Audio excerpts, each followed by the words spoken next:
ಮನೇಲಿ ಪೂಜೆ ಮಾಡಿಸಿ ನಿಮ್ಮ ಮನೇಲಿರೋ ಸಮಸ್ಯೆ ಎಲ್ಲ ಬಗೆಹರಿಯುತ್ತೆ ಹೀಗೆ ಅನ್ಕೊಂಡೆ ಪರಿಚಯವಾದಂತ ನಕಲಿ ಬಾಬಾ ಒಬ್ಬ ಇಲ್ಲಿ ಕುಟುಂಬಕ್ಕೆ ಕೋಟಿ ಕೋಟಿ ರೂಪಾಯಿ ಮಕ್ಮಲ್ ಟೋಪಿ ಹಾಕಿದ್ದಾನೆ.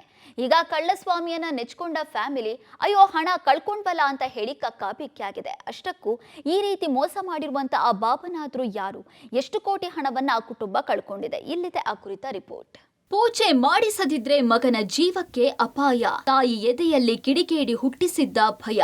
ಕೋಟಿ ಕೋಟಿ ವಂಚನೆ ಮಾಡಿದ ನಕಲಿ ಬಾಬಾ, ಮಾರುದ್ದ ದಾಡಿ, ದೊಡ್ಡ ದೊಡ್ಡ ಹೂವಿನ ಹಾರ, ಸ್ವಾಮೀಜಿ ಸ್ಟೈಲ್ನಲ್ಲಿರುವ ಈತ ಪಕ್ಕ ನಕಲಿ ಬಾಬಾ. ಮನೆಗೆ ಕರೆಸಿ ಪಾದ ಪೂಜೆ ಮಾಡಿದ ಮನೆಯನ್ನೇ ದೋಚಿದ ಈತನ ಹೆಸರೇ ಅಪ್ಸರ್ ಪಾಷಾ. ಹೌದು, ಯಾರದಾದ್ರೂ ಮನೆಯಲ್ಲಿ ಕಷ್ಟ ಅಂತ ಬಂದ್ರೆ ಅದೇ ಈತನಿಗೆ ಲಾಭ. ಮನೆಯಲ್ಲಿ ಪೂಜೆ ಹೋಮ ಮಾಡ್ತೀನಿ ಅಂತ ಹೋಗಿ ಮಕ್ಮಲ್ ಟೋಪಿ ಹಾಕ್ತಾನೆ. ಇತ್ತೀಚೆಗೆ ಚಾಮರಾಜಪೇಟೆಯಲ್ಲಿ ವಾಸವಾಗಿದ್ದ ಮಹಿಳೆಯ ಮಗನಿಗೆ ಆಕ್ಸಿಡೆಂಟ್ ಆಗಿತ್ತು. ಇದನ್ನ ಪರಿಚಯಸ್ಥರಾದ ಶಂಕರ್ ಹಾಗೂ ಭರತ್ ಬಳಿ ಹೇಳಿದ್ರು. ಆಗ ನಮಗೆ ಪರಿಚಯಸ್ಥ ಸ್ವಾಮೀಜಿ ಇದ್ದಾರೆ, ಒಂದ್ ಪೂಜೆ ಮಾಡಿಸಿ ಸರಿ ಹೋಗುತ್ತೆ ಅಂತ ಅಪ್ಸರ್ ಪಾಷಾ ನನ್ನ ಮನೆಗೆ ಕರೆಸಿದ್ರು. 8 ಲಕ್ಷ ರೂಪಾಯಿ ಖರ್ಚು ಮಾಡಿ ಇಡೀ ರಾತ್ರಿ ಪೂಜೆ ಮಾಡಿಸಿದ್ರು.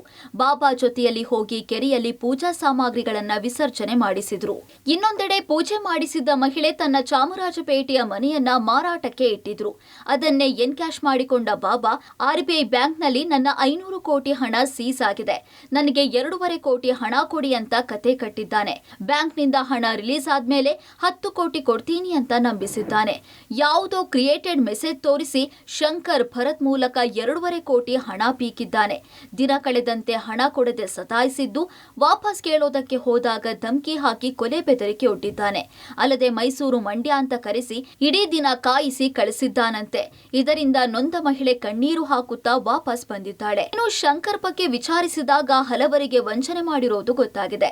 ಸದ್ಯ ವಂಚನೆಗೊಳಗಾದ ಮಹಿಳೆ ಸಿಸಿಬಿಗೆ ದೂರು ನೀಡಿದ್ದಾರೆ.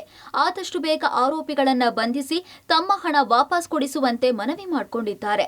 Narasimhamurthy, Gavinagamangala, crime bureau, public TV, Bengaluru.